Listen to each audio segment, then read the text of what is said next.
great experiences. I think about those piano days. And I have to mention another good friend of ours, Alexa Ward, always tell us that we stand alike and we stand like we are prima donnas, all of the things our mothers taught us when we were growing up. So, and actually, we look like twins. I'm sure you will agree with that. Of But course. I don't really know where to start. I'll start with my family, of course. My dad and mom were married 55 years before my mother changed addresses. And actually, my mother always thought her children were the greatest of everything and anything in the world. So we grew up with a lot of conveniences. My dad was a logger. And if you've ever been to Texas, you know we have a lot of land mass. And my dad was one of the people that cleared that land for the freeways all of my life, actually. I can drive anything. I can drive a tractor. I can drive stick shift vehicles. So we grew up with a lot of space, a lot of love, and a lot of family. Um, do I answer questions or I just talk about my life, Kayla? We just want to hear your story and the lessons you want to share with Yeah. us. Well, I have a lot of lessons because I don't think women live up to their full potential. Um, the one thing, I don't know when I discovered I had potential. Probably, probably as a young girl. I was the drum majorette of my football high school football years, and we grew up in a segregated community, of course.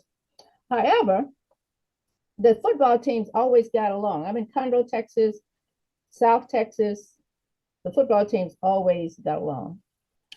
One of the things that my mother made sure her four children did was step out on their own. That was nothing that we emulated in our family. If one of my sisters was compared to me, or I had three sisters, we had three sisters and a brother, then my mother wouldn't want people making comparisons between her children. So we all grew up with our own identity. We're four children from the same set of parents that very different. Music was actually my passion, and it was a passion because at recital time, Laura and I laugh about this. I got a new gown, a new beautiful recital gown. And I've been asked this question before because I grew up in the late 50s, early 70s. I couldn't go downtown Conroe to buy a dress. I had to go, well, my dad took me to Houston to buy the dress. Integration gave me a new insight on life, period. I took it very well. I did very well. I was one of the first models hired in Dallas for one of the major department stores. Because women, I think, need to know what their value is. What is your real value? And you have to make that assessment, but you also have to step out on the faith that you know you have. I've had women to tell me, my show is basically about women, but I've had women to tell me, well, I was almost 60 years old before I realized who I really was. Well, I had an early start because I had all of this family. What I think women should have is we're always testing new things with children.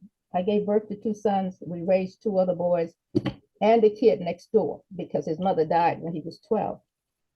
And when you're raising children, they're always looking for something different to do. They want to make a hamburger. Okay, they make the hamburger, but they add something to it. They create something else. And I've always had this creative spirit, this passion for helping people, making things happen. Laura mentioned one of the wealthiest men in this town, T. Boone Pickens, and I always felt that he was ignoring me, and he was, until I, kept thinking, how can I get his attention? It's like getting my dad's attention when I wanted to drive the truck. But back to Mr. T. Boone Pickens, this little bitty story here. The story is I was doing something with children and I needed some more money, and he had money. So he ignored me for a while. But finally, I went and bought a large can of Planters peanuts, largest one I could find. I wrapped it very, very uniquely, and sent it to him. It had a note in it. The note said, "I'm going nuts trying to get in touch with you." Well, guess what? I got a phone call. And he and I remained friends until he passed away. But what I'm really talking about is that effort to go another step. I'm never at a loss for nothing. I'm not at a loss for words. I get to people, I meet people, and I just want to know about people. I think in this world we all ought to get along, and we all ought to appreciate the value that's in everybody else. That is a wholesome thing to do. But one of the ways of doing it, I don't like politics. I think politics is not for me. But I was very good with speech and television. I started when there was what they call public access. And public access was channels they put in every city. And I graduated from public access. I wanted a bigger audience. I did this, and you asked all these questions. When you meet people, you ask questions. What do you do? How did you get here?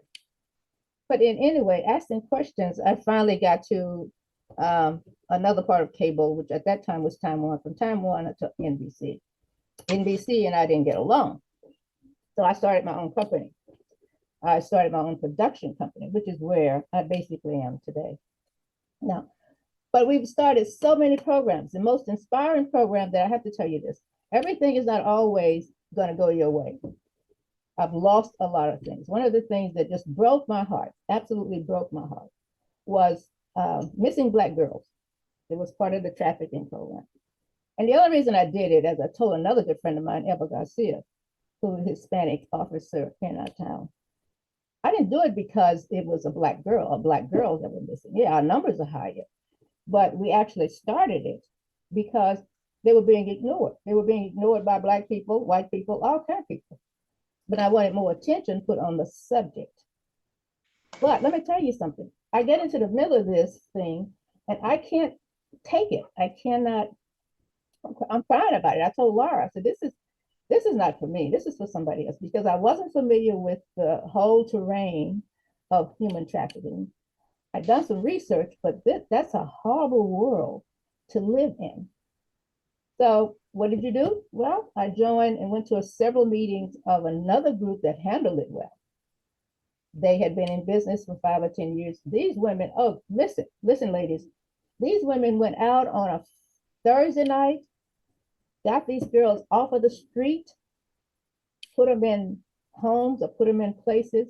We had one lady, and Laura might remember this, she actually left her job as a parole officer, went to work for Walmart or one of those jobs, driving a truck so she could go by the places where the girls were, the trafficked girls were trafficked.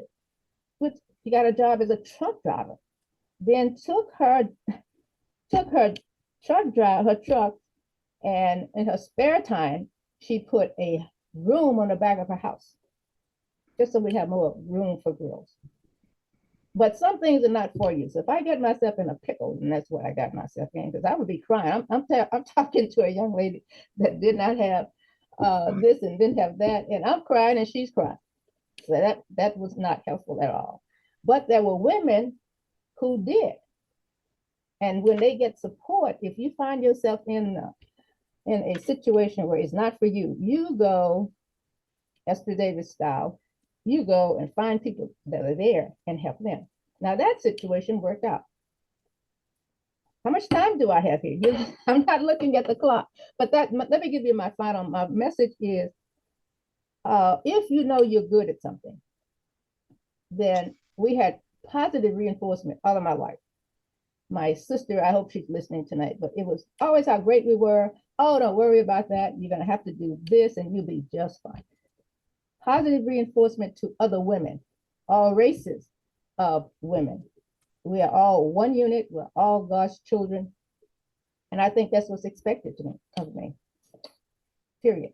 I've got a lot of things on to do for let's see, for the rest of this decade. I have a list of things to do, and I decided that I'm going to teach music to 4-year-olds. let's see, at probably 85. And can you imagine a 4-year-old? But now let me tell you something. I did that in college. So I've done it before. I needed money in college. I had a job. I had this and this and this going on. So a lady came to me and said, I want you to start teaching my 4-year-old music. Well, my mother said, you know, being the typical wonderful mother that she is, oh, you can do anything. And I did have her for almost a year. She was 4 years old. She's a dentist in Houston, Texas. So, you know, stretch your world out, get out of your comfort zone, and you'd be surprised. You would be surprised at what you can do. Everybody knows I can talk. But the last, if I have one final thing that I would like to say, two of my favorite characters in history is Barbara Bush and Eleanor Roosevelt. And if I had to prophesy about my life, I want to be that kind of woman that we don't make anymore. We have a lot of women we don't make anymore. We don't do things anymore. We don't stretch our hands out. My grandmother was, after she raised 10 children and fed hobos on the railroad track, I don't know what happened, but she must have gotten bored. She could not, I think she could read a little, but she couldn't write. And she decided that she was going to deliver babies. Now, she was a midwife in a small community called Royal College Hill, an African-American community, people that could not afford anything. But she started raising babies, and we laugh today, my sister and my cousins, because that, if you can imagine for just 2 minutes, being in a neighborhood that did not have any roads, there was not any paved roads, and she traveled with a stick. So if anybody bothered her, a snake or a dog or whatever, she would just take it on. She didn't run from it. So my younger siblings and cousins have this story about her carrying a big stick. She was approached one day with this big dog, and she just hit the dog, and the dog started running away.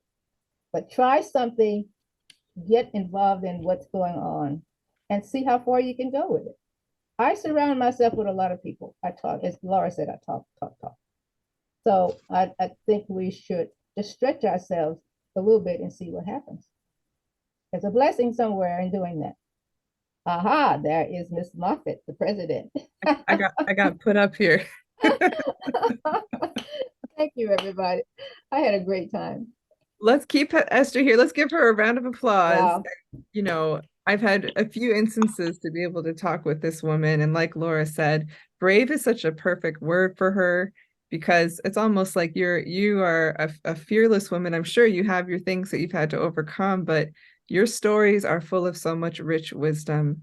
And I'm so grateful. You're a longtime friend, I know, of Women's Federation for World Peace. And so I'm so grateful to be able to carry on that friendship and that partnership. And we look forward to continue to support you and your work as well. So while you're here, we're going to bring up the official award virtually, although you'll get this much more nicely mailed to you, an actual award. And I know that you've received a lot of awards, but this one is not just about what you've done, but it's about who you are. And we are just grateful for who you are. Wow. So I'm gonna read this to you. Sorry for the noise in the background. The HerStory Award is proudly presented to Dr. Ester Davis on this day, November 18th, 2023. Thank you for your passion in serving and uplifting those around you by lending your voice for just causes in your community. Today, we honor you as a peace leader who lives by the logic of love. And please join me in giving her a round of applause. Congratulations. Thank you so much. Thank you, Laura. Yay. Thank you, Laura. But Laura's always there to help me get out of trouble. Vice versa. Wonderful. So thank you. I'm going to pass this back to Adia, and we'll continue the program. Thank you. Thank you so much. That was incredible. I took notes. Great. Definitely full of rich wisdom. So